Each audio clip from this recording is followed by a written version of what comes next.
Bon, on va quand même parler de cinéma, parce qu'on va avoir oui. droit à cette cérémonie des Césars, donc le 12 mars, et c'est important de mettre des films en avant. On n'en a pas beaucoup vu, hélas. Malheureusement. Depuis un long moment. Oui, et c'est un champ restreint qu'on aura finalement. Oui, parce qu'en général, il y a à peu près 250 films qui peuvent concourir la même année. Là, il y en a 130.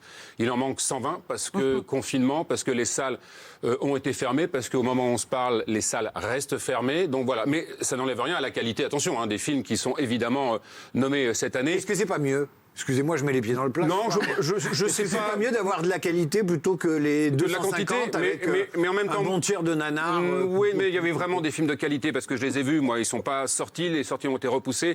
Mais sincèrement, il y a de grands films qui arrivent et c'est dommage qu'on puisse pas les voir. Donc, mais remettez votre cap et oui. rendormez-vous. C'est ça. On te réveillera tout à l'heure. Vous n'aimez pas les paroles dissonantes sur ce plateau, hein, vous Si, n'aimez pas... mais en il y a des très bons l'occurrence, sincèrement, c'est malgré tout une bonne année pour le cinéma français. Donc ça, on peut se réjouir. Un petit mot sur l'affiche qui est absolument sublime. Michel Piccoli, Romy Schneider. Il y a écrit César. Attention, ce n'est pas César et Rosalie. C'est les choses de la vie. Donc, du même Claude Sautet, les choses de la vie. Voilà, donc l'affiche donc de cette 46e cérémonie. Tu disais tout à l'heure, Isabelle, qui aura lieu en direct et en exclusivité sur Canal+. Alors, les nominations. 13 nominations pour le film d'Emmanuel Mouret, Les choses qu'on dit, les choses qu'on fait. Film qui est sorti, qui a pu, lui, en l'occurrence, être vu. C'est très fidèle à ce que je trouve, ce que fait Emmanuel Mouret, qui est un très très bon grand cinéaste. Un film sur les variations sur l'amour, sur le couple, avec des chassés-croisés amoureux. Ça ressemble une fois encore beaucoup à ce que fait Emmanuel Mouret. Et moi, je suis ravi qu'il ait justement 13 nominations. On reconnaît enfin, quelque part, son cinéma. Ça fait des années qu'il travaille, ce garçon. Et je trouve que c'est toujours un cinéma de qualité. Ariane, c'est moi, un ami. Oui, c'est un ami. Emmanuel est un ami. J'ai déjà tourné plusieurs fois avec lui et vraiment, je peux vous dire que je suis extrêmement contente. Je lui ai envoyé un message ce matin. Pour le féliciter. Oui, en lui disant que je sautais comme un lapin fou parce que vraiment... Oui, mais j'étais super contente pour lui parce qu'effectivement, c'est un garçon qui a un cinéma... Il tient sa ligne depuis très très longtemps. C'est un garçon élégant, intelligent, qui a quelque chose de Marivaux, je ne sais pas comment dire autrement. Mais... Il fait un travail sur le langage qui est très très beau. C'est souvent du marivaudage d'ailleurs ces films, et celui-là on est un exemple. Je suis vraiment contente pour lui, vraiment. On se réjouit des 13 nominations pour Emmanuel Mouret, 12 nominations pour Dupontel, Adieu les cons. Le film est sorti et retiré de l'affiche. Parce que, retiré de l'affiche, les salles ont fermé, pardon. Les salles ont fermé, c'est pas pareil. Pas retiré de l'affiche, c'est pas la même chose. Les salles ont fermé, donc terminé je crois que c'est en 9 jours d'exploitation. Il a quand même fait 700 000 entrées. Le film ressortira dès que les salles vont réouvrir. C'est énorme, cette C'est énorme. C'est énorme. Voilà. Donc en plus, les gens, on l'a vu, avaient envie vraiment d'aller au cinéma et avaient envie vraiment de voir le en plein nouveau élan, Dupontel. Mais ça reviendra. Donc voilà, 12 nominations pour Albert Dupontel, Adieu les cons, et 12 nominations pour François Ozon et Été 85, qui est sorti l'été dernier. Donc là, le film a pu être vu. J'essaye de faire la distinction entre ceux qui sont restés 3 minutes à l'affiche et les autres. Magnifique histoire d'amour passionnel entre ces deux adolescents, Félix Lefebvre et Benjamin Voisin. Donc voilà, 12 nominations pour le film de François Ozon. D'ailleurs, cette année, il y a beaucoup de duos qui ont marqué les films et qui sont nommés. Félix Lefebvre et Benjamin Voisin sont tous les deux nommés dans la catégorie meilleur espoir masculin. Ça va être compliqué de choisir entre les deux parce qu'ils sont incroyables. Il y a également 2 nominations qui concernent le même film. C'est La Bonne Épouse avec Noémie Lvovsky et Yolande Moreau qui sont géniales dans le film de Martin Provost. Donc elles sont nommées dans la catégorie meilleur second rôle féminin.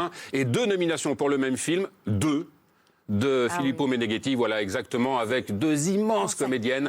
Martine Chevalier, la comédie française qu'on voit au cinéma, mais assez peu, mais c'est une grande comédienne de théâtre. C'est une immense comédienne, Martine, et je suis vraiment absolument ravie qu'elle soit nommée pour ce film-là, qui est d'ailleurs un très beau film. Très joli film. Ça fait beaucoup d'hommes à la réalisation. Oui, absolument. Comme si le réel résistait aux incantations et aux discours qu'on entend depuis quelques années sur plus de femmes à la réalisation.